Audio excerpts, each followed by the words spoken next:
की आपण आता वारी आहे, आपण थोडं यायचंय. सगळी अवस्था थोडस आमची नॉर्मल कॉलमडली होती प्रवासामुळं.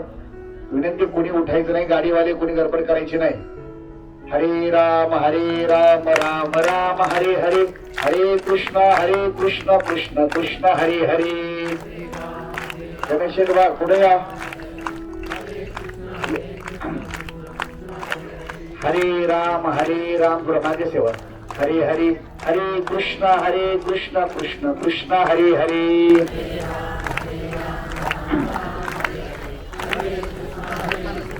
ध्यान लावले. हरे राम राम राम हरे हरे, हरे कृष्ण कृष्ण कृष्ण हरे हरे. कुठे उठायचं नाही. चला मागचे मंडळी पुढे करा, गाडी जाऊ द्या पुढे. हरे राम राम राम हरे हरे, हरे कृष्ण कृष्ण कृष्ण हरे हरे.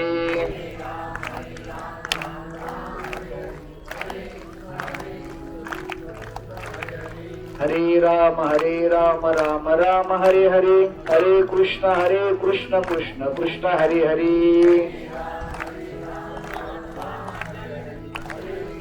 नाही तुमचं आमची येत नाही. या आज या ठिकाणी भास्कर शेठ गाडगे हरिभक्त पारायण श्री भास्कर शेठ गाडगे यांचं प्रवचन होणार आहे.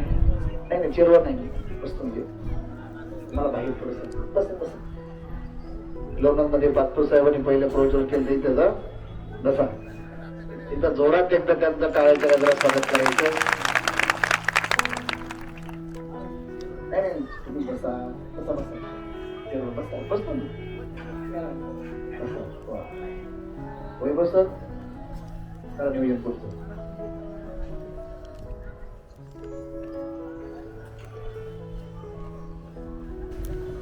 बटन चालू करू.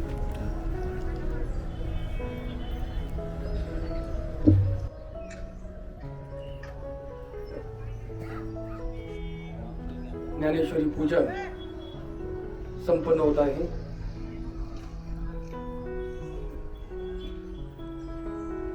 महाराजांना विनंती आहे, आपण प्रवचन सेवा सुरू करावी. हरे राम राम राम हरे हरे, हरे कृष्ण कृष्ण कृष्ण हरे हरे. हरे राम राम राम हरे हरे, हरे कृष्ण कृष्ण कृष्ण हरे हरे.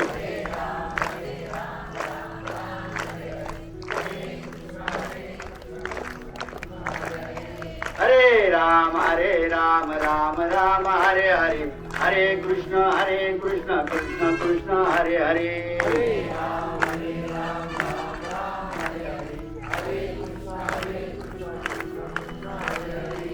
तुका म्हणे नाम घेता श्री हरीचे, भाग्य लाभे यज्ञाचे. जगद्गुरु संत तुकाराम महाराज सांगतात, एकदा जर भगवंताचं नाम घेतलं तर एक यज्ञ केल्याचं पुण्य लाभतं महाराज. एक यज्ञ करणं एवढं सोपं नाहीये. सांगितलं जातं की एका यज्ञामध्ये हत्तीच्या सोंडासारखी तुपाची धार चालत होती महाराज. आज आपण पाहतो तूप अख्ख्या गावाचं जर एकत्र केलं तरी हत्तीची सोंड सुद्धा ओली होणार. एवढं पुण्य खऱ्या अर्थानं भगवान श्रीकृष्णाचं, भगवान पांडुरंगाचं, विटेवरच्या मालकाचं, पंढरीच्या पांडुरंगाचं, विठुरायाचं नामस्मरण केल्यानं एवढं पुण्य लाभतं महाराज. जगद्गुरु संत तुकाराम महाराज सांगतात, आपल्याला जर परमेश्वरापर्यंत जर पोहोचायचं असेल तर एकमेव मार्ग आहे म्हणजे साधू संतांचे चरित्र वाचा. साधू संतांचे चरित्र ऐका, हा एकमेव मार्ग आहे परमेश्वर परमात्म्यापर्यंत पोहोचायचा महाराज. मी नेहमी सांगत असतो की भगवंताच्या नामस्मरणामध्ये एवढी ताकद आहे महाराज. त्याला पुरावा आहे महाराज. रामदास शेठ लोहगाव मध्ये छत्रपती शिवाजी महाराज जगद्गुरु संत तुकाराम महाराज यांच्या कीर्तनाला येऊन बसले होते महाराज. आणि ज्या वेळेस तिथे छत्रपती शिवाजी महाराज आले. ही बातमी मोगलांना कळाली. त्यावेळेस मोगलांनी संपूर्ण लोहगावला वेढा दिला होता. आणि ज्यावेळेस मोगलांनी संपूर्ण लोहगावला वेढा दिला, ही बातमी ज्यावेळेस मंडपामध्ये जो वारकरी बसला होता त्यांना कळाली. त्यांच्या आपापसात कुजबूज चालू झाली महाराज. आणि ती वार्ता जगद्गुरु संत तुकाराम महाराज यांच्या कानापर्यंत गेली. आणि जगद्गुरु संत तुकाराम महाराजांनी पंढरीच्या पांडुरंगाचा रामदास शेठ धावा केला की तुझा भक्त संकटामध्ये आहे. आणि काय चमत्कार घडावा महाराज. एवढा धुवंधार पाऊस चालू झाला. लाईटी त्यावेळेस लाईटी नव्हत्या. मोगलांच्या मशाली विजल्या. मोगल सैरावैरा पडू लागले. आणि जे थोडेफार राहिले ते त्या मंडपामध्ये आले. आणि त्यांनी पाहिले त्यांना सर्व छत्रपती शिवाजी महाराज दिसत. ही किमया कसली? फक्त भगवंताच्या नामस्मरणाची. म्हणून जगद्गुरु संत तुकाराम महाराज म्हणतात, नाम घेता श्री हरीचे भाग्य लाभे यज्ञाचे. ज्या वेळेस जगद्गुरु संत तुकाराम महाराज यांना एक मंत्र दिला महाराज, रामकृष्ण हरी. आपण सर्वजण आता रामकृष्ण हरी रामकृष्ण हरी माऊली अशा गजरामध्ये पंढरीच्या पांडुरंगाच्या दर्शनाला चाललंय. रामकृष्ण हरी हा मंत्र जो दिला जगद्गुरु संत तुकाराम महाराजांचे गुरुवर्य चैतन्य महाराज, बाबा महाराज चैतन्य, की ज्यांची समाधी ओतूरला महाराज जुन्नर तालुक्यात, त्यांनी हा मंत्र दिलेला आहे. रामकृष्ण हरी. राम म्हणजे श्रीराम प्रभू, एक वचनी एक पत्नी आदर्शवादी. कृष्ण म्हणजे भगवान श्री कृष्ण व्यवहारवादी. आणि हरी म्हणजे भक्ती. आचार विचार आणि भक्ती यांचा संगम म्हणजे रामकृष्ण हरी. आणि तो मंत्र जगद्गुरु संत तुकाराम महाराज यांना चैतन्य महाराजांनी दिला. कोण सांगती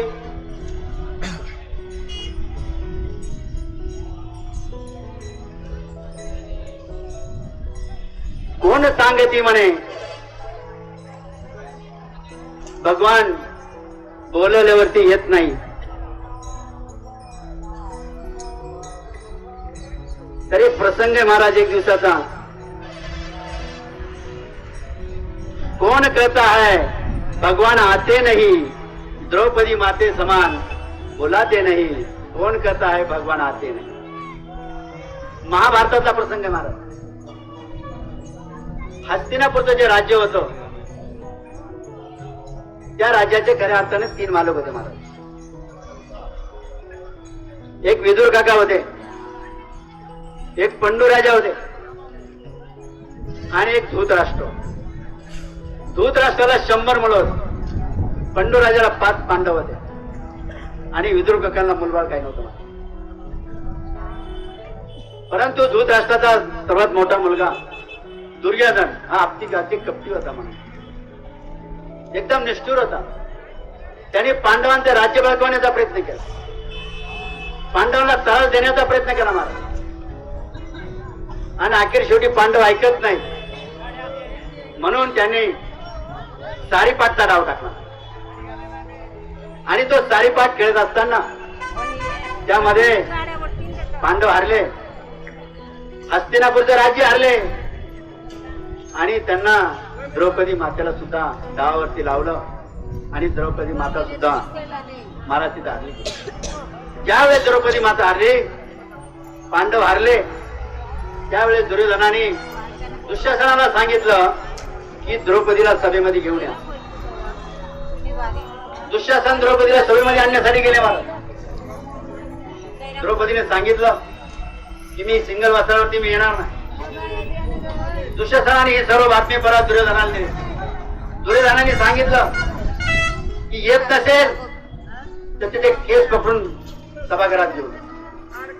आणि दुःशासनाने महाराज तिला जबरदस्ती द्रौपदी मातेचे केस पकडून त्या एवढ्या सभागृहामध्ये आणलं. आणि ज्या वेळेस सभागृहामध्ये आणलं त्यावेळेस ती विनवणी करत होती धूतराष्ट्राची. धूतराष्ट्राला सांगत होती मी तुमची पुत्रवधू आहे, मी तुमची सून आहे. कारण पंडू राजाची सून काय आणि धूतराष्ट्राची सून काय. ते भाऊ होते पंतप्रधान. परंतु धृतराष्ट्र जसा अंधारा बाहेरून होता महाराज, तसा तो आतून सुद्धा पुत्रप्रेमाने आंधळा झाला होता. त्याने कुठल्याही प्रकारचा प्रतिकार केला नाही. द्रौपदी माता समजून गेली की आपल्या इथं काही मदत होणार. तिथे मोठमोठी माणसं बसली होती महाराज. भीष्माचार्य होते, द्रोणाचार्य होते, कृपाचार्य होते, विदुर काका. भीष्माचार्यांना पितामही पत्नी होती आणि त्यावेळेस हस्तिनापूरमध्ये भीष्माचार्यांचं फार मोठं बदल झालं. तिने भीष्माचार्यांना विनंती केली, पितामह मला वाचवा, माझं इथे वस्त्रारण केलं जात आहे. परंतु भीष्माचार्यांनी सांगितलं की आम्ही कौरवांची भाकरी खाल्लेली आहे. आपण म्हणतो ना, ज्याची खावी भाकरी त्याची करावी चाकरी. तसे दुःशासन, तसे भीष्माचार्य, द्रोणाचार्य यांनी कौरवांची भाकरी खाल्ली होती आणि ते द्रौपदी मातेला काही मदत करू शकत. ते खाली मान घालून बसले. परंतु एक महाराज आपल्याला सांगायचं, ज्या वेळेस एखाद्याकडे एखादा अधिकार असतो आणि तो अधिकार तो जर वापरत जर नसेल तर तो एक प्रकारचा पापला. ब्राह्मण असेल, गोमाता असेल, महिला भगिनी असेल, लहान मुलं असतील आणि वयस्कर माता पिता असतील, यांच्यावर जर अत्याचार होत असेल, अन्याय होत असेल आणि आपण फक्त जर पाण्याची भूमिका घेत असेल, तो जो अत्याचार अन्याय करतो त्याच्यापेक्षा आपल्याला जास्त पातक लागतो. एक तर त्याला विरोध करा, नाहीतर तिथून निघून जा. पण आजची परिस्थिती अशी आहे, आपण व्हिडिओ शूटिंग काढत असतो, जीवसुद्धा ते पाप आहे मला. तेव्हा भीष्माचार्यांनी मदत केली नाही. द्रौपदी मातेच्या ध्यानात आलं की भीष्माचार्य आपल्याला मदत करत नाही. बाजूला 5 पती बसले होते महाराज. तिने आपल्या पतिदेवांकडे पाहिलं, पण पतिदेवांकडे पाहिल्यानंतर भीमाने उठण्याचा प्रयत्न केला. परंतु धर्माने त्याला इशारा केला की आपण हारलेलो आहे, खाली बस. आणि भीम निमूटपणे खाली बसला. आणि त्याच वेळेस विदुर काकाला सहन झाला नाही. विदुर काका उठले आणि धृतराष्ट्राला सांगायला लागले, अरे दुर्योधना कली आहे, दुष्ट आहे, हस्तिनापूर राजाला कलंक आहे, याला आवाज. आणि हे ज्या वेळेस दुर्योधनाने ऐकलं महाराज, त्यावेळेस दुर्योधनाने भर सभेमध्ये विदुर काकाला हाकलून दिले. विदुर काका महामंत्री होते, म्हणजे आताचे पंतप्रधान. विदुर काकाला हाकलून दिले आणि सांगितलं जातं महाराज, ज्या वेळेस घरामध्ये मोठ्या माणसांचा अनादर केला जातो त्यावेळेस त्या घराची उत्तरची काळ लागते. विभीषणाचा अनादर केला, रावण संपला. विदुर काकांचा अनादर केला, गौरव संपले महाराज. ही वस्तू. आणि त्यावेळेस द्रौपदी मातेने विचार केला की आता आपल्याला कोणी वाचू शकत नाही. तिने आपला पदर घेतला, आपल्या दातात धरला, आपलं संरक्षण करण्याचा प्रयत्न केला. परंतु दुःशासनाला सांगितलं जातं, तो काय ऐकतो.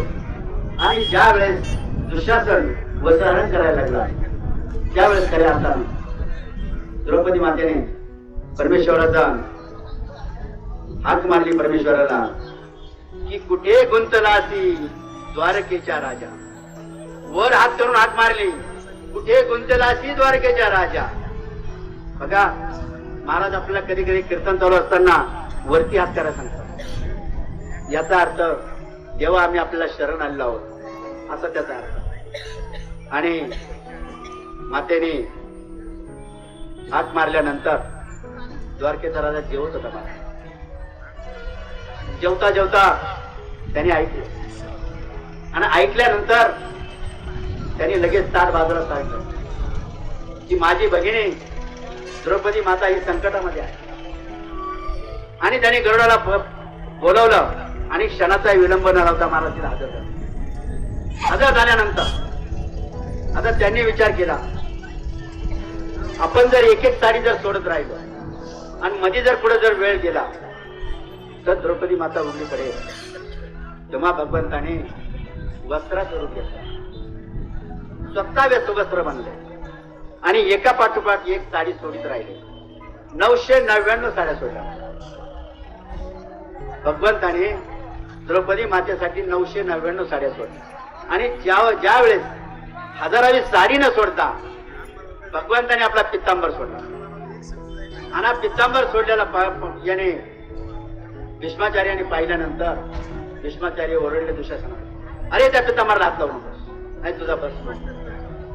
आणि त्यावेळेस दुशासन थांबला. मला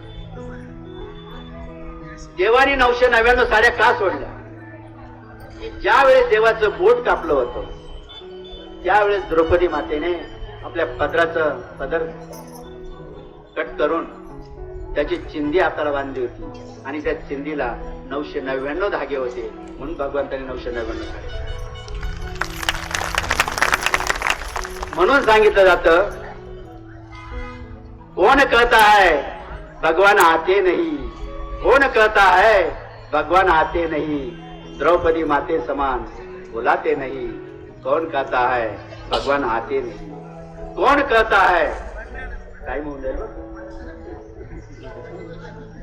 कौन कहता है भगवान खाते नहीं, कौन कहता है भगवान खाते नहीं, विदुरा रानी तरफ बुलाते नहीं, कौन कहता है भगवान खाते नहीं.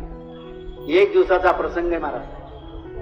ज्या वेळेस विदुर काकांना भर सभेमधून हाकलून दिलं त्यावेळेस विदुर काका आणि विदुर काकी 12 वर्षासाठी जंगलामध्ये वनवासाला निघून 12 वर्ष कंदमुळं खाऊन जीवन काढले विदुर.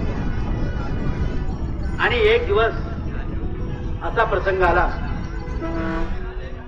की कौरव पांडवांना त्रास देतात, त्यांना छळतात, त्यांच्यासाठी काहीतरी करायला पाहिजे, पांडवांचं संरक्षण करायला पाहिजे. त्यावेळेस भगवान परमात्मा परमेश्वराने जगाच्या मालकानं, पंढरीच्या पांडुरंगानं, विटेवरच्या मालकानं, विठुरायानं हस्तिनापूरला जाण्याचं ठरवलं मला. आणि ज्या वेळेस परमात्मा परमेश्वर हस्तिनापूरला येणार ही बातमी दुर्योधनाला कळाली. आता दुर्योधनाला आनंद नव्हता, दुर्योधनाचं परमेश्वरावरती प्रेम नव्हतं, पण त्याचा नाविलाज झाला आणि दुर्योधनाने संपूर्ण हस्तिनापूर सजवलं. आणि ज्या वेळेस देव हस्तिनापूरमध्ये येणार आणि देव हस्तिनापूरमध्ये येणार ही बातमी विदुर काकांना सुद्धा कळाली. कारण विदुर काका 12 वर्ष तब्येच्यासाठी करत होते की देवाने माझ्या घरी जेवायला यावं, देवाने एकदा तरी माझ्या घरी जेवायला यावं, ही खऱ्या अर्थानं विदुर काकाची आणि विदुर काकीची अपेक्षा. आणि एवढा मोठा सोहळा हस्तिनापूर मध्ये आहे हे विदुर काका आणि विदुर काकीला कळाल्यानंतर ते हस्तिनापूर मध्ये आले. लाखो लोक जमा झाले महाराज, लाखो ते त्याच्यावरती याचे मिरवणूक काढली, देवाची मिरवणूक काढली रथामध्ये, लाखो लोक आजूबाजूला. विदुर काका आणि काकी एका कोपऱ्यामध्ये उभे आले.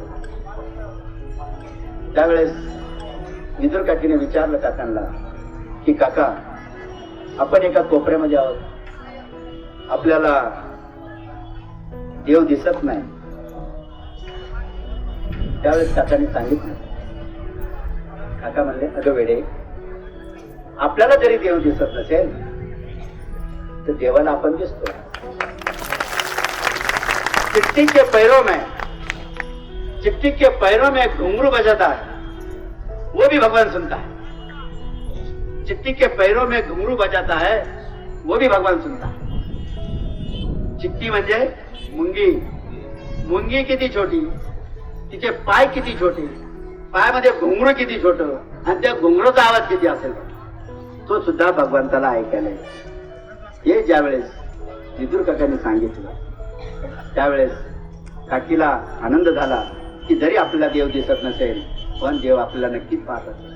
आणि ज्या वेळेस महाराज मिरवणूक संपली, मिरवणूक संपल्यानंतर दुर्योधनाने देवाला सांगितलं, जेव्हा आईने म्हणजे गांधारीने 56 भोग केलेले, 56 प्रकारचे अन्न केलेले आहे, 56 प्रकारचे पदार्थ केले जेवायला आमच्याकडे. त्यावेळेस देवाने सांगितलं की मला विदुर काकांकडे घ्या. महाराज दुर्योधनाला हसायला आली. विदुर काका एका झोपडीत राहत होते. त्यांना त्यांच्या स्वतः खाण्याची मारामार आणि हे देवाला काही जेवायला देणार. पण देव म्हणले मला विदुर काकांकडे जेवायला जायचंय. आणि देवाने लांबून विदुर काकांना हाकलं, ओ विदुर काका. तुम्ही सांगा देवाने जर हाक मारली तर किती आनंद झाला असेल. अहो एखाद्या आमदाराने खासदाराने जर आपल्याला जर हाक मारली एखाद्या मीटिंग मध्ये तर आपला आनंद गगनात मारला नसेल. पंढरीशेठ महाराजांनी आपलं नाव घेतलं तर आपली छाती छप्पन आणि भगवंतानी विदुर काकांना हाकणार किती आनंद झाला असेल. त्यांचा आनंद गगनात मारला. विदुर काका आणि काकी भगवंताच्या जवळ आले, भगवंताचं दर्शन घेतलं. भगवंताने सांगितलं मला तुमच्या घरी जेवायला यायचं, तुम्ही स्वयंपाक करा म्हणे, मी जेवायला यायचं. विदुर काका आणि काकी घरी गेले. त्यांना एवढा आनंद झाला, एवढा आनंद झाला, त्यांचा आनंदाला काही सीमाच राहील नाही. विदुर काका दुकानामध्ये दही तूप लोणी आणण्यासाठी गेले. विदुर काकीला एवढा आनंद झाला, देव आज माझ्या घरी येणार. 12 वर्षाची ते तप केले ती आज म्हणजे खऱ्या अर्थाने सफल होणार आहे. विदुर काकी पळत बाथरूम मध्ये गेले. बाथरूम मध्ये गेले, आंघोळ बिंघोळ करायची. तिने अंगावरती पाणी घेतलं महाराज. त्यावेळेस साबण नव्हता महाराज, रेखा सुद्धा नव्हता. त्या आंबा तेलकट अंगे ना हे चिखलाने घासायचे, अंगाला चिखल लावायचं. विदुर काकीने सर्व अंगाला चिखल बिखल लावला, आंघोळ करते महाराज. आणि एवढ्यामध्ये भगवान श्रीकृष्णाने दरवाजावरती थाप टाकली. काका, ओ काका. आवाज दिल्यानंतर आपण आवाज आला, कोण आहे? भगवंतांच्या श्रीकृष्ण आहे. श्रीकृष्ण आहे म्हणल्यावरती विदुर काकीला कळलंच नाही आपण काय करतो, आपण कुठे आहेत आणि काय परिस्थितीमध्ये आहे. तिनं असाच बाथरूमचा दरवाजा उघडला, अशीच परिस्थिती सिंगल वासराने आली. तिनं दरवाजा उघडला आणि काका त्यांनी या दरवाजावरून भगवंताला हातात घेतलं. तिनं भगवंताला पाठ केला तपासण्यासाठी. पण तिला एवढा आनंद झाला पंडूचे की ती त्या पाटावर स्वतः बसून भगवंताला खाली बसावं. तिला कळालंच नाही एवढा आनंदाच्या पलीकडे भयंकर आनंद बसली. म्हणजे ती आपण कुठे काय जर काय कळतच नव्हतं. भगवान परमात्मा परमेश्वर खाली बसले, ती स्वतः पाटावर बसली. भगवान म्हणले जेवायला. ती म्हणली नाही, काका मक्कन आणण्यासाठी गेली. अरे म्हणले मक्कन बिक्कन काय नाही, मला भूक लागली. तर बाजूला केळाची टोपली होती महाराज, बाजूला केळाची टोपली होती. विदुर काकांनी केळं घेतली, विदुर काकीने केळं घेतली. एवढ्या आनंदाच्या भरामध्ये ती केळं सोलायची, केळं स्वतः खायची आणि साली भगवंताला. आणि भगवान परमात्मा परमेश्वरच्या साली भगवान साली खात असताना तोड्यामध्ये विदुर काका आले. आणि विदुर काका आल्यानंतर ओरडले, अगं वेळे तू करतेस काय? देवाला काय खायला देतेस? तू बसली कुठे? आणि त्यावेळेस तिच्या ध्यानात आलं, अरे आपण पाटावर बसलोय, देव खाली बसलाय, आपण केळं खातोय आणि साली भगवंताला खायला. ही शरम लिहिली आहे. हे आता बाथरूम मध्ये गेली. विदुर काकांनी माफी म्हणले, देवा भोळे, माता माऊली भोळे, चुकला असेल माफ करा. देव म्हणला काय हरकत नाही. विदुर काकाने जे मक्कन आणलं होतं ते समोर ठेवलं. पण काका म्हणले, देव म्हणले की मगाशी मला जे जेवण देत होते ना त्याची टेस्ट नक्की म्हणजे मला सांगायचं तात्पर्य तुम्ही काय जेवायचं महत्वाचा विषय. चटणी भाकर द्या पण त्याच्यामध्ये प्रेम असतं. ज्यांनी स्वयंपाक केला त्या स्वयंपाकाच्या त्या माता माऊलीचं प्रेम असतं. ज्यांनी अन्नदान केलं त्याने खऱ्या अर्थानं मनापासून अन्नदान केलं. हा खऱ्या अर्थानं महत्वाचा. आपण महाराज नेहमी सांगत असतात अन्नदान हे सर्वश्रेष्ठ आहे. महाराज अन्नदान, ज्ञानदान, आणि प्रेमदान. अन्नदान सर्वश्रेष्ठ आहे. त्या ज्ञान अन्नदानामुळे प्रेमदान करता येतं, प्रेमदानामुळे ज्ञानदान करता येतं. कारण की सर्वांचा पाया हे अन्नदान. आपण अन्नदान कोणाला करतो हा महत्वाचा विषय. कारण सांगितलं जातं आपण जर अन्नदान केलं आणि ते अन्न खाल्ल्यानंतर जी व्यक्ती जे काम करते तिच्यामध्ये तुमचा सहभाग आहे. माऊली म्हणतात यत्याने करोशी, तुम्हाला जे काम करायचं त्यावेळेस फक्त माझं नामस्मरण करा. तुम्ही काही काम करा. आपण जर एखाद्याला जर दोन थोबाडीत मारायला गेलो तर आपण रामकृष्ण म्हणणार आहे नाही, आणि रामकृष्ण म्हणलं आपण थोबाडीत मारणार. भावाचा बांध करायला गेलो तर आपण हरिराम हरिराम नाही म्हणणार, आणि हरिराम हरिराम म्हणलं बांधे करणार. तेव्हा माऊली सांगतात यत्तेने करोशी, तुम्ही जे काय काम करत असेल त्यावेळेस फक्त माझं नामस्मरण. मग भगवंताचं नामस्मरण केलं तर आपण आपल्या आत्माई काम म्हणा ही वस्तू म्हणा.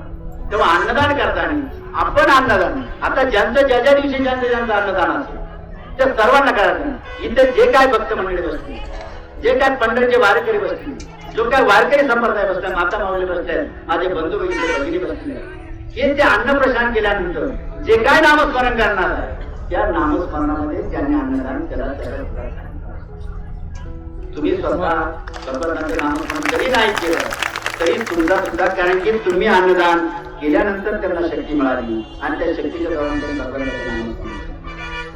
तेव्हा अन्नदान हे सर्वोत्कृष्ट दान समजलं जातं. ज्ञानदान, कारण की त्याच्यामुळे तुम्हाला ज्ञान, तुम्हाला शिक्षण घेता येतं आणि ज्ञान दिलं जातं. आणि प्रेमदान, कारण नेहमी सांगितलं जातं भगवान श्रीकृष्ण म्हणाले, भगवान श्रीकृष्णाचे एकदम जवळचे मित्र म्हणजे उद्धवजी. उद्धवजी हे ज्ञानाला फार महत्व देतात, परंतु भगवान श्रीकृष्ण सांगायचे की ज्ञानापेक्षा प्रेम हे उत्कृष्ट आहे. ज्ञानापेक्षा प्रेम उत्कृष्ट आहे. कारण की उद्धवजी एवढे हुशार होते. देवदेवतांचे गुरु बृहस्पती महाराज, देवदेवतांचे गुरु बृहस्पती, त्यांच्याकडे ज्ञान घेतलं होतं उद्धवजी. तेव्हा उद्धवजी ज्ञानाला फार महत्व देतात. पण भगवान परमात्मा सांगायचे की प्रेम प्रेम हे ज्ञानापेक्षाही उत्कृष्ट आहे. आणि ज्यावेळेस उद्धवजींना गोकुळामध्ये पाठवलं त्यावेळेस त्यांच्या ध्यानात आलं की खरोखरच हे प्रेम जे आहे, कारण की गोकुळामध्ये सर्व स्टोरी सांगायला गेलं तर टाइम लागणार, एवढा वेळ नाही आपल्याकडे. गोकुळामध्ये गेल्यानंतर त्याच्या ध्यानामध्ये आलं की प्रेम हे खऱ्या अर्थानं सर्व उत्कृष्ट आहे. आपला विषय चालला होता कोण कहता है भगवान खाते नहीं, कौन कहता है भगवान खाते नहीं, विदुरा काकी तरफ तुम खिलाते नहीं, कौन कहता है भगवान खाते नहीं. माना कौन कहता है भगवान रोते नहीं, अरे कौन कहता है भगवान रोते नहीं, सुदाम जी के तरह तुम रुलाते नहीं, कौन कहता है भगवान रोते. एक दिवसाचा प्रसंग आहे महाराज.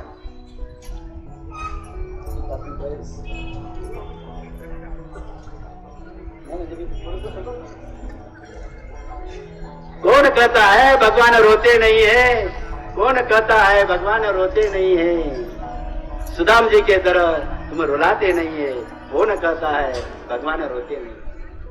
महाराज गोकुळामध्ये ज्यावेळेस भगवान परमात्मा परमेश्वर गोकुळामध्ये 11 वर्षी 11 दिवस होते महाराज. आणि त्या काळामध्ये त्यांचा एकदम जवळचा मित्र म्हणजे सुदामा होता. ज्यावेळेस भगवान परमात्मा परमेश्वर यांना मथुरेला बोलवलं,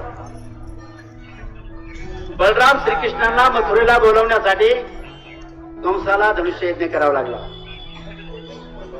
ज्यावेळेस बलराम श्रीकृष्ण मथुरेला गेले, कंसाला मारलं, तिथे राजा झाले. परंतु इकडे सुदामाची परिस्थिती गंभीर होत आहे. सुदामाचं लग्न झालं, 2-3 मुलं झाली, खायला अन्न नाही, अंगावरती वस्त्र नाही, अशी परिस्थिती आहे. एक दिवस सुदामाची धर्मपत्नी त्याला म्हणली, अहो ऐकलं का, अहो स्वामी ऐकलं का. त्यावेळेस महाराज पत्नी पतीला स्वामी म्हणायची, कारभारी म्हणायची पती. परंतु आत्ताची परिस्थिती फार कठीण आहे. ग्रामीण भागामध्ये नाही, परंतु शहरामध्ये मला सुद्धा सांगायला लाज वाटते माता माऊलीनो, अरे तुझ्याशिवाय बोलती नाही, बोलती आपल्याला ऐकवत नाही. पण ते काय म्हणतात ना, त्यांचं तोंड बंद करण्यापेक्षा आपलं कान बंद कर. त्यांचं तोंड बंद करण्याच्या भांडत त्यापेक्षा कान. पत्नी पतीला आरे तुझ्याशिवाय बोलत नाही. एवढंच नव्हे तर आज परिस्थिती शहरामध्ये एवढी बिकट आहे, हे सुद्धा लावत नाही, हे सुद्धा घालत नाही आणि हे सुद्धा घालत नाही. ही वस्तुस्थिती कमीत कमी 50 ते 60% महिला ज्या आहेत, ज्या नवीन मुलीला लग्न करून आणले अशी परिस्थिती. त्यावेळेस सुदामजी के मी धर्मपत्नी तिने सांगितले, अहो ऐकलं का स्वामी, तुम्ही भगवान श्रीकृष्णाकडे जा, तुमचा जवळचा मित्र आहे, आपल्याला काहीतरी देईल. सुदामा बोलले, नाही, भगवान श्रीकृष्ण मथुरेत गेल्यापासून मी अजूनपर्यंत गेलो आणि मी त्यांच्याकडे काही मागणार नाही. तेव्हा तिने सांगितलं, अहो तुम्ही मागू नका, ते अंतर्मनी आहेत, तुमच्या मनात काय चाललंय किंवा तुम्ही कशासाठी आले हे ओळखतील ऑटोमॅटिक. तुम्ही काहीच मागू नका, तुम्ही फक्त जा. आणि ह्या बोलीवरती सुदामाजी तिथे जायला तयार झाले. पण पहिली एक पद्धत होती की कुठे जर पाहुणे जर निघाले ना तर काहीतरी वानवळा घेऊन जायचं. आजही थोडेफार ग्रामीण भागामध्ये आहे, शेंगा असतील, काही भाजीपाला असेल, काही असेल जे काही आपल्याकडे उत्पन्न येते शेतामध्ये, ते खऱ्या अर्थानं पाहुण्यांकडे जाता आपण घेऊन जातो. त्यावेळेस त्या माता माऊलीने तिच्याकडे तांदूळ नव्हते, बाजूवरून आणले आणि एवढेचे 1-2 किलो तांदूळ तिने बांधून सुदामाला दिले आणि ही भेट वस्तू म्हणून कृष्णाला घेऊन जा. आणि ज्यावेळेस सुदामा हा मथुरेमध्ये पोहोचला, त्यांनी माहिती काढली कृष्ण राजा कुठे, त्याचा महल कुठे आहे. आणि त्यावेळेस लोकांनी त्यांची चेष्टा केली सुदामाची की हा तुटका, हिच्या पायामध्ये चप्पल नाही, अंगावरती नीट वस्त्र नाही, आहे ते बी मळकटलेले, कितीतरी दिवस आंघोळ केलेले नाही आणि हा राजाचा ऍड्रेस विचारतो. तरी पण काही नाही सांगितलं, बा अशाच्या ठिकाणी जा, तिथं राजाचा दरबार आहे. सुदामा तिथे गेला. गेल्यानंतर बाहेर जे पहारेकरी होती महाराज, ते काय सुदामाला आतमध्ये सोडत नाही, कारण त्याची परिस्थिती तशी. परंतु आतमध्ये सोडत नाही हे पाहिल्यानंतर सुदामा ज्या वेळेस परत फिरला महाराज, त्याला रडू आवरायला. ही गरिबी काय असते, एवढी गरीब, आपण गरीबी असल्यामुळे खऱ्या अर्थानं आपल्याला आपल्या मित्राकडे सोडलं जात नाही. आणि ज्यावेळेस सुदामा परत खाली पावलाने रिटर्न निघाला, रडत निघाला महाराज. त्यावेळेस एका पारेकऱ्याने सहज विचारलं, आपलं नाव काय? त्यांनी सांगितलं, माझं नाव सुदामा. म्हणले, कृष्णाचे तुमचे संबंध काय? नाही म्हणले, कृष्ण पहिला गोकुळामध्ये होते आणि माझे एकदम जवळचे मित्र आहेत आणि मी त्यांना भेटायला. त्या पारेकऱ्याने त्यांना अडवलं नाही. सुदामा चालत राहिले. पारेकरी काही काळाने आतमध्ये गेले, मालामध्ये गेले आणि भगवान श्रीकृष्णाला सांगितलं की तुम्हाला ही व्यक्ती भेटायला आला होता आणि त्याचं नाव सुदामा होतं. असं ऐकल्यानंतर भगवान श्रीकृष्ण आपल्या आसनावरून तटकन उठून उभे राहिले. कुठे म्हणे? अहो म्हणे, तो गेला. भगवान परमात्मा परमेश्वर त्याच्या पाठीवर पळत सुटले, परंतु तोपर्यंत सुदामा लांब निघून गेला होता. भगवंताने रथ झुपला महाराज आणि त्याच्या पाठीमागे गेले आणि ज्यावेळेस सुदामाला पाहिलं त्यावेळेस ते रथातून खाली उडी मारली आणि घट्ट मिठी मारून एक दुसऱ्याच्या गळा पडून मनसोक्त रडले महाराज. म्हणून मी म्हणतो, कौन कहता है भगवान रोते नहीं, कौन कहता है भगवान रोते नहीं, सुदाम जी की तरह रुलाते नहीं, कौन कहता है भगवान रोते नहीं. अशी वस्तुस्थिती आहे महाराज. आपण सर्वजण आज आपण दिंडीला निघाला. आज मला इथे येण्याचा खऱ्या अर्थानं जो म्हणजे सौभाग्य जे लाभलं ते आमचे मार्गदर्शक, आमचे आधारस्तंभ, आमचे गुरुवर्य हरिभक्तपरायण विष्णू महाराज केंद्रीय गेले अनेक वर्ष महाराजांपासून हरिभक्तपरायण गोविंद महाराज केंद्रे यांच्यापासून आमचा संपर्क. पण मध्ये कोरोनाच्या काळामध्ये काही काळ तुटला गेला. पण ते म्हणतात ना, देवाला कुठली गोष्ट योगायोग असतो पुन्हा महाराजांचं नामचं करोनानंतर आम्ही महाराजांच्या संपर्कात आलो आणि इथं महाराजांच्या माध्यमातून खऱ्या अर्थानं मला माझा विचार मांडण्याची संधी मिळाली, भगवंताचं नामस्मरण करण्याची संधी मिळाली. कारण जगद्गुरु संत तुकाराम महाराज सांगतात ना, नाम घेता श्री हरीचे भाग्य लागे येत नाही. आणि खरोखरच आपण सर्वजण हे भगवंतांचं नामस्मरण करत पंढरीच्या वारीला चालले आहेत. मी हे विचारतो की पंढरीची वारी कशासाठी करायची? एकच कारण नाही, अनेक कारण आहेत महाराज. भगवंताचं नामस्मरण होतच आपल्या आयुष्यामध्ये, भगवंताचं नामस्मरण व्हायलाच पाहिजे.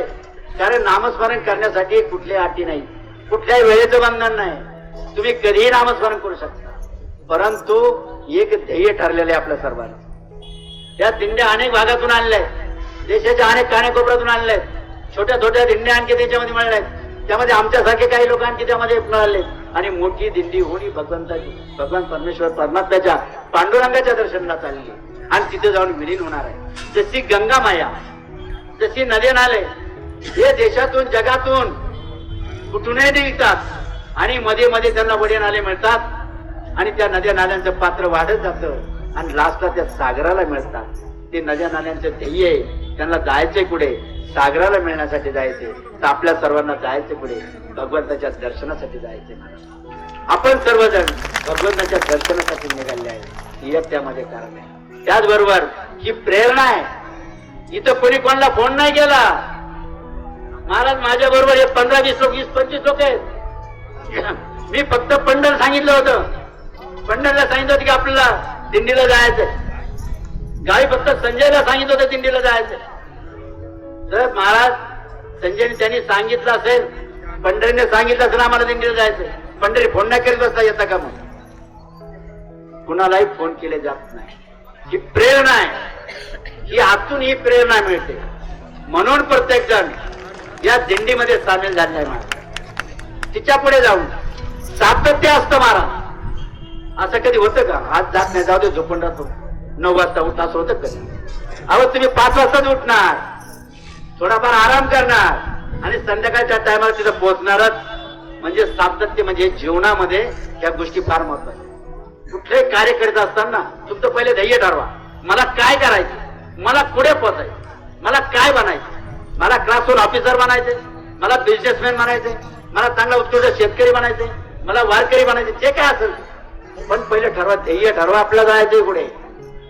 तेव्हा याच्यामध्ये ध्येय ठरवलं जातं, त्याच्यानंतर प्रेरणा मिळते आणि तिसरं म्हणजे सातत्य आणि चौथं म्हणजे धैर्य. आपण पाहतो किती ऊन वारा पाऊस वादळ काही येऊ द्या, दिंड्या पुढे थांबलेच घ्यायचे का? थांबते का पुढे? आज लय वारा, आज लय ऊन पडलं, जाऊ दे आपण उद्या जाऊ, असं नाही होत. म्हणजे ही सुद्धा एक क्षमता निर्माण. किती वादळ येऊ द्या, जीवनामध्ये वादळ येत असतात ना, किती वादळ येऊ द्या, पण ती पेलवण्याची क्षमता खऱ्या अर्थानं त्या दिंडीमधून आपण. एवढंच नाही तर एक शिस्तबद्ध असते. अहो लाखो करोडो लोक येतात. पुढं तुम्हाला भांडणं झाली ऐकली, पुढं मारामारी झालेली ऐकलं. अहो गावामध्ये मीटिंग मध्ये, ग्रामसभेमध्ये 5-50 असतात, त्याच्यामध्ये मारामारी होतात. आता इथं 5-50 काय लाखो लोक, कधी मारामारी, कधी वाचावाची. प्रत्येक जण रामकृष्ण हरी माऊली, रामकृष्ण हरी. म्हणजे शिस्त. तर कुठल्याही कामाचं काम करताना त्याचं नियोजन महत्वाचं असतं. हे सुद्धा आपल्या या दिंडीमधून खऱ्या अर्थानं आपल्याला शिकायला मिळतं. तेव्हा या दिंडीचे अनेक निवड भगवंताचं नामस्मरण होतच, पण दिंडीमध्ये आल्यानंतर आपल्याला अनेक काही अनुभव मिळतात. एवढंच नव्हे तर नम्रता. इथं मोठ्या आवाजाने कोणी बोलत नाही कधी. रामकृष्ण हरी, अजून रामकृष्ण हरी. किती समर्थ काय बोलते, हा रामकृष्ण हरी. म्हणजे नम्रता. आयुष्यामध्ये नम्रता सुद्धा फार महत्वाची आहे.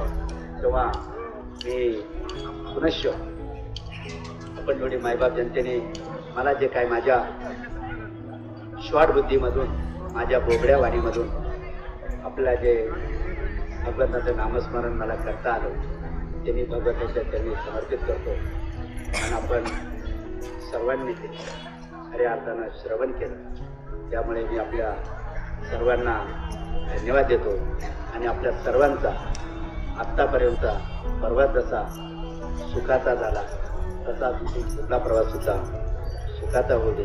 आपल्या सर्वांना भगवंताचं दर्शन घडू दे आणि मी भगवंताच्या चरणी, विठुरायाच्या चरणी, जगाच्या मालकाच्या चरणी, विटेवरच्या मालकाच्या चरणी प्रार्थना करतो की हे विठुराया चांगला पाऊस पाणी होऊ दे आणि माझ्या शेतकरी काम करी, कष्ट करी, शेतकऱ्याच्या मालाला चांगला भाव मिळू दे, माझा शेतकरी राजा सुखी समाधानी होऊ दे, त्याच्या चेहऱ्यावरती मला आनंद पाहायला मिळू दे, असे मी आपल्या सर्वांच्या वतीने भगवंताच्या चरणी प्रार्थना करतो. थांबतो. रामकृष्ण हरी, रामकृष्ण हरी, रामकृष्ण हरी.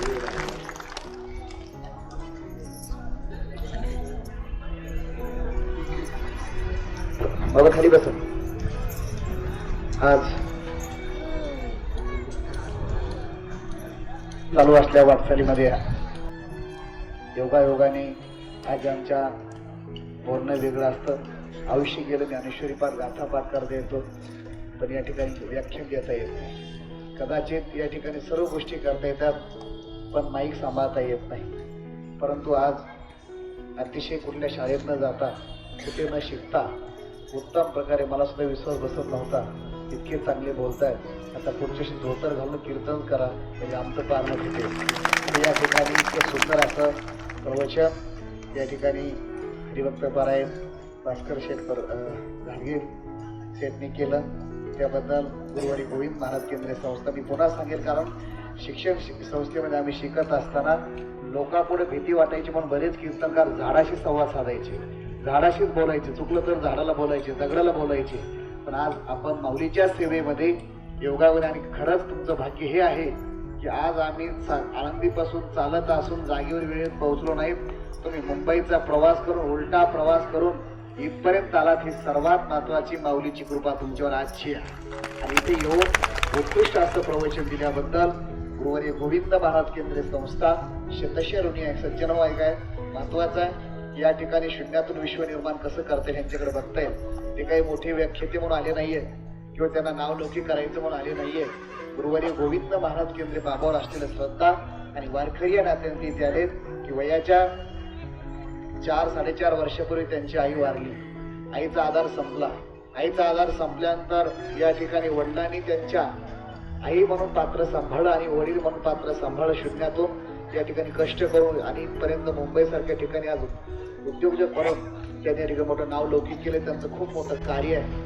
एवढं कार्य आहे की मला उदाहरण सांगायचं आहे की सामाजिक कार्य करत असताना सामुदायिक विवाह सोहळे किल्लारी, लातूर सारख्या दुर्गम भागामध्ये या ठिकाणी अनेक मुलं दत्तक घेतले. हे करत असताना एक मला पारमार्थिक अनुभव सांगायचा आहे. त्यांच्या जीवनात गुरुवारी महाराजांची भेट कशी झाली तर गुरुवारी महाराजांच्या सांगण्यात अनेक लोक आले, त्यांचं कल्याण झालं. त्यापैकी जाणतं एवढं सर तुम्ही रेकॉर्डिंग करा. या ठिकाणी सर्वात महत्वाचा चमत्कार त्यांच्या जीवनातील सांगेल. या ठिकाणी त्यांना अनेक ठिकाणी दान करायचं होतं. दान करत असताना पंढरशेठ घाडगे आपले उद्या येणार त्यांचे एकदम जवळचे मातीच वाड्यातलेच माणसं गावकरी आहेत. त्यांना सांगितलं दान करायचं आहे. त्यांनी सांगितलं दान करत जा, महाराजाकडे भेटूया. महाराजापुढे संकल्प केला की या ठिकाणी माझ्या दान करत असताना त्याच्यावेळेस पहिला परिचय गुरुवारी बाबांची भेट. आणि शेठने सांगितलं की माझ्या बांधा शेजारी मला जर जमीन मिळाली, अनेक वर्षांपर्यंत होते, जमीन जर मिळाली तर नक्कीच जमिनीमधलं जेवढं काही उत्पन्न असेल तेवढं मी मंदिरला देईल. आणि योगायोगाने त्या वर्षी 6 ते 7 एकर जमीन आज पुण्यासारख्या ठिकाणी 1 गुंठा जमीन मिळणं शेजारी अवघड आहे. बाबा सांगायचे क्विंटलनी विकत बरं का, क्विंटलनी सोनं विकत घेणं होईल, पण किलोनी बांधा शेजारी माती मिळणं अवघड आहे पुण्यासारख्या ठिकाणी. तर बांधा शेजारी 6 ते 7 एकर जमीन मिळाली. आणि मिळाल्यानंतर त्या जमीन गहू पेरले, त्याचा साक्षीदार मी विद्यार्थी अवस्थेमध्ये असताना. गहू पेरल्यानंतर गुरुवारी बाबांना बोलवलं. बाबांनी तिथे विष्णू सहस्रनामाने यज्ञ केला, छोटासा विष्णू आहुती दिली आणि पूर्ण घरी भोजन केलं शेठच्या. आणि शेठच्या घरी भोजन केल्यानंतर जेवढा काही गहू होईल ड्रायव्हरला सांगितलं 1 कण सुद्धा घरात आणायचा नाही. तो पूर्ण गहू पहिल्या वर्षी गाडीत टाकला. ड्रायव्हरला सांगितलं चहा सुद्धा संस्थांचा प्यायचा नाही, बिस्लरीचं पाणी सुद्धा प्यायचं नाही, पूर्ण गहू दिंडी करता आपल्याला द्यायचा आहे. आणि पहिल्या वर्षी पूर्ण मला वाटतं 31 का 51 क्विंटल गहू ज्ञानेश्वरी मंदिरात अर्थात दिंडी करता शेठने दिला होता पहिल्या वर्षी. आणि तेव्हापासून या ठिकाणी न सांगता अन्नदानाची सेवा भास्कर शेठ प्रतिष्ठानच्या माध्यमातून संपन्न होते. आणि एवढी संपन्न होत असताना मागच्या वर्षी कोरोनाच्या काळात शेठने सांगितलं की अतिशय या ठिकाणी संस्थांवर नितांतपणे एक उदाहरण सांगेल. 15 दिवसापूर्वी वाढीच्या अगोदर तुम्ही आपण तयारी करत होतो.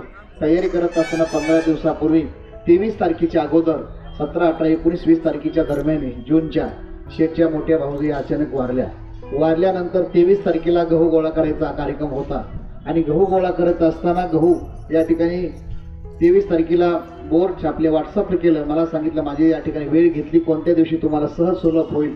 मी म्हणलं 23 तारीख सर्व महाराष्ट्राचा दौरा उरकून पुणे जिल्हा 23, 24, 25, 26 तारीख पुणे जिल्हा ठेवलेला आहे. बाकीचे अवांतर बाकीचा प्रवास चालू आहे.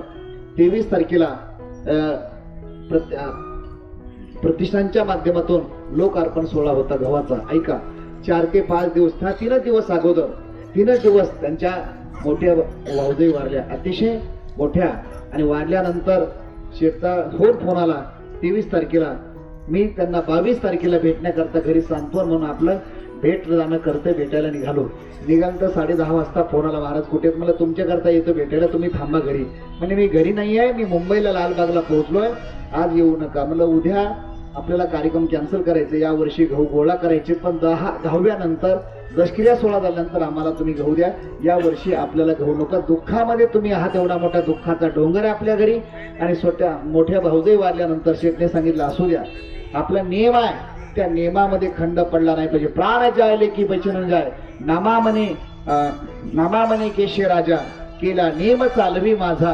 हा नियम आहे, तो नेम आपला चालवला पाहिजे. मी सांगितलं एवढ्या वर्षी नको आहे, म्हणजे एवढ्या वर्ष म्हणजे 10 दिवस होत्या, पण नाही. ऐका, 23 तारखेला 4थ्या 5व्या दिवशी पूर्ण आपल्या दिंडीला बऱ्यापैकी जो लागणारा अर्धा गहू आहे शेठनी या ठिकाणी स्वतः दिला.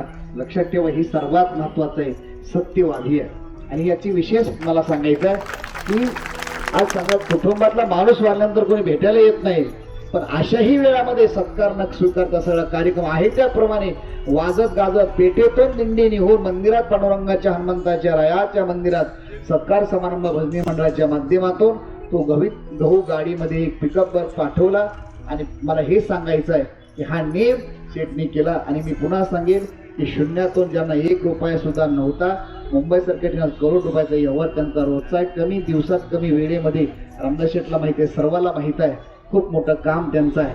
आणि योगायोगानं आज शेठला मी विनंती केली की जेजूला त्यांची पंगत असते, तुम्ही आज इथे या. आणि इथे आल्यानंतर आज प्रवचन करत असताना त्यांच्या जीवनात ही सुरुवात आहे. अगदी सुंदर असे प्रवचन. तुम्हाला वाटलं का नवीन प्रवचनकार आहे? नवीन प्रवचन आरकडे पडत असतो. आमचा 40 मिनिटाचा सेट वेळ असतो कीर्तनात, 4 वर्ष कोर्स असतो कीर्तनाचा जोग महाराज संस्थेत. आणि शेवटच्या 40 मिनिटामध्ये कीर्तन परिषद उत्तीर्ण व्हायची असते. अभंगही स्वतः म्हणायचा, चालही स्वतः म्हणायची, आणि हे दृष्टांत स्वतः सांगायचे, 4 चरण सोडायचे, 5 जसा अभंग असेल तसा. 40 मिनिटं सुद्धा कदाचित एक विद्यार्थी बोलत नाही. मी सांगेल, आयुष्यभर पाठांतर ग्रंथ असतात, माहीत म्हणलं की जमत नाही. लक्षात ठेवा. तू या अतिशय सुंदर असे आपण बोललात. येणाऱ्या काळामध्ये थोडंसं आता ग्रंथाचं अवलोकन करून पुढच्या वर्षी सर्व त्यांच्या सहकार्याला विनंती असेल की पुढच्या वर्षी, या वर्षी आमच्याकडनं म्हणजे आज या वर्षी सर्व सोहळा गर्दी प्रचंड असल्यामुळे एवढी गर्दी आहे की माणसाला माणूस लागून आहे, इतकी प्रचंड गर्दी यावर्षी रेकॉर्ड गर्दीने तोडलेला आहे. त्यामुळे सर्व सोहळ्याच्या 99% गाड्या ट्रॅफिक मध्ये गुंतलेल्या आहेत. एवढेच नाही तर जेवढे काही लोणंदच्या बाजूने इकडे गाड्यातले सर गुंतलेले आहेत. आणि योगायोगाने आपले जीवन फक्त आज लवकर झालेत. आपल्या संस्थांचे अजून अन्नदान चालू आहे. तर पुढच्या वर्षी नक्कीच जे नियोजन होतं, आमचं स्वप्न होतं वेगळं, आमचं रामदास शेठचं ठरलं होतं बऱ्याच या ठिकाणी वेगळं नियोजन करायचं होतं. पण असो, वारीतलं प्रवासी नाही, वारीत किती बोलणं हे महत्वाचं आहे, बोलणं महत्वाचं आहे. किती आमचा नंबर लागणार अजून, एवढे वारकरी आपल्या दिंडीत. पण अतिशय पुढच्या वर्षी नक्कीच चांगल्या पद्धतीने शेठचं या ठिकाणी उत्तम प्रकारे वेळेत प्रवचन होईल. त्यांच्यासोबत आलेले आणि योगायोगाने आज इथे बरेच माणसं आहेत, त्यांच्यासोबत आले त्यांचे भास्कर शेठ प्रतिष्ठानच्या माध्यमातून गाडीला जाऊ द्या. हे आपल्या गाड्या आता आल्या ना,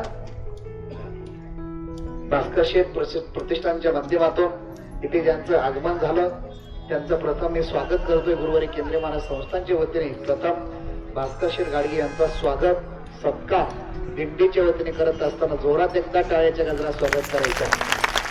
आणि शेठला विनंती करायची आहे की 1 वर्ष तुम्ही प्रवचनापुरतील, 1 वर्ष पुढच्या मुक्कामाला चालायला आहे ना रामदास शेठ. शनिवार रविवार का सर्व सहकारी मंडळी वारीचा आनंद घेऊ, आपण नाचत जाऊ त्याच्या गावाला खेळूया.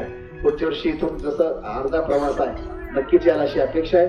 व्यवस्था मी करतो तुम्हाला, तुम्ही कुठे सांगा मला व्यवस्था करायला, हॉटेलला सांगा, एखाद्या जेजूरला सांगा, ते मला हेलिकॉप्टरची व्यवस्था करतो. मला काही त्याचा केस गरम केला देऊ धरून तिथं बंगला राखीव ठेवला बरं का, समोर लाईटिंगला बंगला सुद्धा रिझर्व करून ठेवलाय. पण आपण वारकरी आहोत तर या ठिकाणी मला गुरुवारी महाराजांच्या आशीर्वाद तुम्ही मला हेलिकॉप्टर वारी करू शकू, आपण काही काळजी नाही, फक्त किस्सा गरम पाहिजे, त्याला देव धर्म आहे. तर या ठिकाणी असो त्यांचा सत्कार एक वारकरी म्हणून पुढच्या वर्षी पाहिया. त्यांचं सर्वांच्या वतीने सर्वांचे आशीर्वाद त्यांच्या मागे असावेत. त्यांचा हेतू हे आहे की अतिशय उत्तम प्रकारे अन्नदानाची सेवा त्यांच्याकडनं सातत्याने घडो आणि अतिशय मोठं योगदान संस्थेला असतं. तर संस्थांच्या वतीने पुनश्च एकदा आपण त्यांचं जोरात एकदा टाळ्याच्या गजरात स्वागत करूया. भास्कर शेठ गाडगे यांचं स्वागत या ठिकाणी संस्थांच्या वतीने होतोय. म्हणजे गजेंद्र घुगे साहेबांना विनंती करतोय की आपण पुढे यायचे घुगे साहेब. आणि योगायोगानं आज एवढे कार्यक्रम आहेत की मगाशी पाचपुते अक्का आल्या, गोदावताईचं भजन होतं, पण आता भजन आपण पुढे ठेवणार आहोत.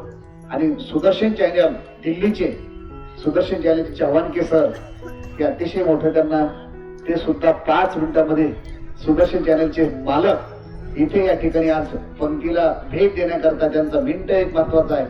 अतिशय ना मोदी साहेबांची सुरक्षा आहे, ते सुद्धा भेटून आपलं जेवण करून जाणार आहेत, ते सुद्धा या ठिकाणी येत आहेत. तर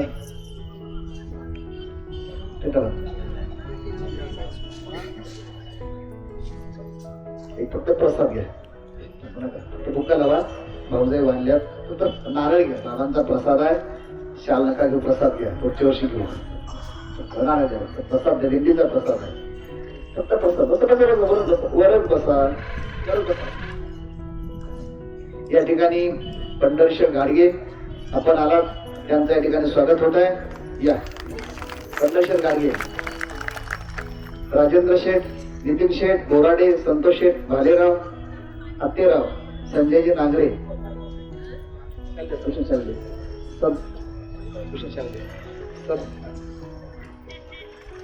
संतोष शेठ मते त्याला सर्वांनी शाळेत द्या.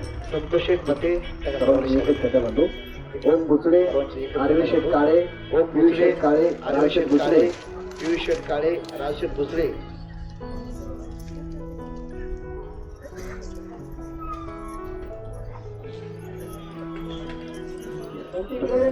पंचशेठ पुढे या. संतोषेठ येवते, पंढरशेठ उंडे, मामा पिंगळे, नारायण मोरे, बाबाजी गुंजा, प्रतिष्ठानच्या माध्यमातून आपण इथे आला. प्रतिष्ठानच्या माध्यमातून आपण इथे आला.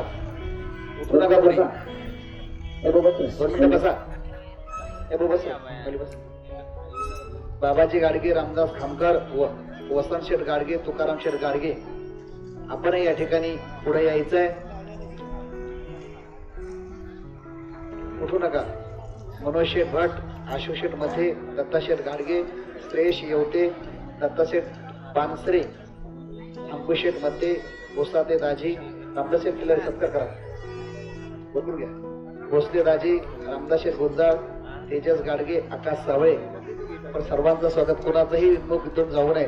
गणेशेठ वाघ आपले सहकारी, गणेशेठ शिवराम वाघ आपले सहकारी असतील, आपणही पुढे यायचंय. सुशांतजी पाटील आपण पुढे यायचंय. गोविंद शेठ गाडगे, संजयजी गाडगे, दीपक गाडगे, मच्छिंद्र गाडगे, सुरज गाडगे. आणि विशेष ही पूर्ण शूटिंग ज्यांच्या माध्यमातून होते आहे, वैभव पोकरकर यांचा शेवट फेटा बांधून सत्कार होणार आहे. सुशांत पाटील आपण पुढे यायचंय, त्यांचा नाव उल्लेख केला आहे. वैभव पोकरकर आपलं या ठिकाणी स्वागत करायचंय, पुढे यायचंय. 2 मिनिटं या. वैभव सर 2 मिनिटं माईक घ्या तुम्ही. वैभव शेठ पण 2 मिनिटं माईक घ्या.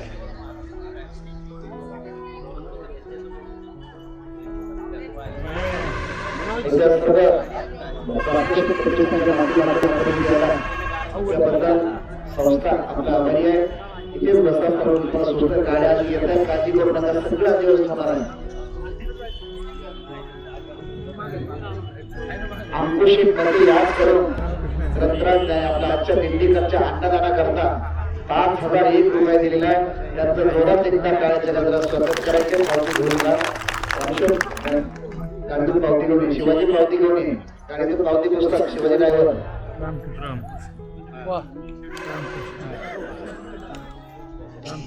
सर्वांना विनंती आहे सुदर्शन चॅनल काकाचे घाले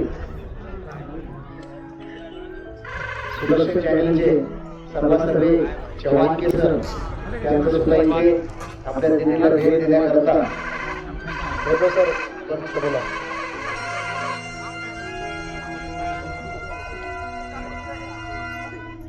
काय सुंदर प्रवचन केलं भास्कर शेठ.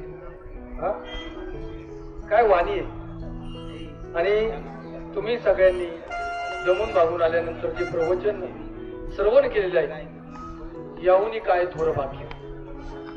खर तर माझं पामर आहे काय थोडं पण पायीची वाहन पाहिजे. मी काय जास्त बोललेच पाहिजे नाही कारण की तुम्ही खऱ्या अर्थानं वारी अनुभवलेली आहे. मी मगाशी बाईट घेत होतो. आदरणीय हरिभक्तपरायण भास्कर महाराज पवार यांच्या आधिपत्याखाली असणारी ती भोजन व्यवस्था आणि मग त्या भोजन व्यवस्थेमध्ये ज्यावेळेस मी माहिती बाईट घेतली त्यावेळेस ते म्हणले माऊली वारी ही सांगून कळत नसते हो, वारी ही अनुभवायला लागते. तुम्ही वारीत चाला मग तुम्हाला त्याचा अनुभव येईल. आम्ही वेगळं काय सांगण्यात पण तरी सुद्धा मला अनुभव सांगताना कुचराईपणा करू नका, मनसोक्तपणे सांगा. आणि आज प्रवचन सेवा आदरणीय हरिभक्तपरायण विष्णू महाराज केंद्रे यांच्या कृपेमुळे आज खऱ्या अर्थानं हा सगळा वारीचा आनंद पाहता आला, हा सोहळा पाहता आला. तुमचं मानावं तेवढं धन्यवाद थोडंच आहे. आज भास्कर शेठ प्रतिष्ठानच्या अंतर्गत भास्कर शेठ गाडगे प्रतिष्ठानच्या अंतर्गत जेवढे काही मावळे आलेले सोबत त्यांचे मनापासून हार्दिक आभार. तुम्ही सगळ्यांनी श्रवण केलं तुमचे हार्दिक आभार. आणि सर्व आयोजन संयोजन करणाऱ्या सर्व संयोजन समितीचे मनपूर्वक आभार मानतो. आणि हा प्रवचन सेवेचा कार्यक्रम संपला असं मी जाहीर करतो. आणि तुम्ही सगळे बसून राहा, आपल्याला मुलाखती घ्यायच्याच आहे. तर मी मगाशी आपला जो थांबलेला कार्यक्रम आहे तो आपण सुरू करूया. मी मुलाखतीचा बाईट घेण्याचा कार्यक्रम केला होता. फार सुंदर आहे. 2-3 बाईट आपणही ऐकाव्या. फार सुंदर विचार आहेत सगळ्यांचे. तर विनंती करतो मगाशी जे बाबा ज्यांची मुलाखत राहिली होती रामकृष्ण काय करतो आपलं मत आपलं नाव सांगा आणि आपला अनुभव सांगा. तोपर्यंत सगळ्या ग्रुपचा एक फोटो घेणार आपण.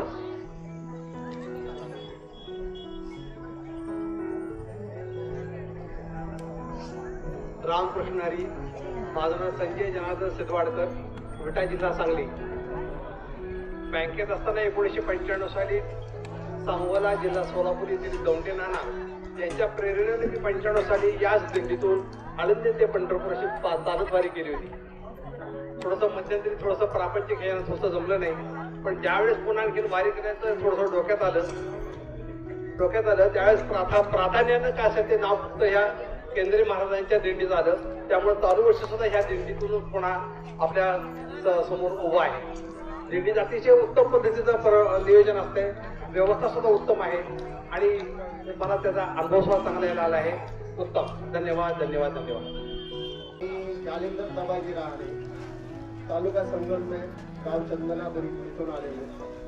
जगामध्ये जे 7 आश्चर्य त्या 7 आश्चर्यांपैकी हे 8वं आश्चर्य. तर या 8व्या आश्चर्याच्या पंढरपूर यात्रा तर या यात्रेचे जगाने 8वं आश्चर्य म्हणून नोंद घेतली पाहिजे एवढीच माझी मागणी राहील. मी जास्त काही बोलत नाही. बोला पुंडलिक विठ्ठल श्री ज्ञानदेव तुकाराम पंढरीनाथ महाराज की जय. माऊली ज्ञानेश्वर महाराज की जय. जगद्गुरु तुकाराम महाराज की जय. पुंडलिक विठ्ठल श्री ज्ञानदेव तुकाराम पंढरीनाथ महाराज की जय. माऊली ज्ञानेश्वर महाराज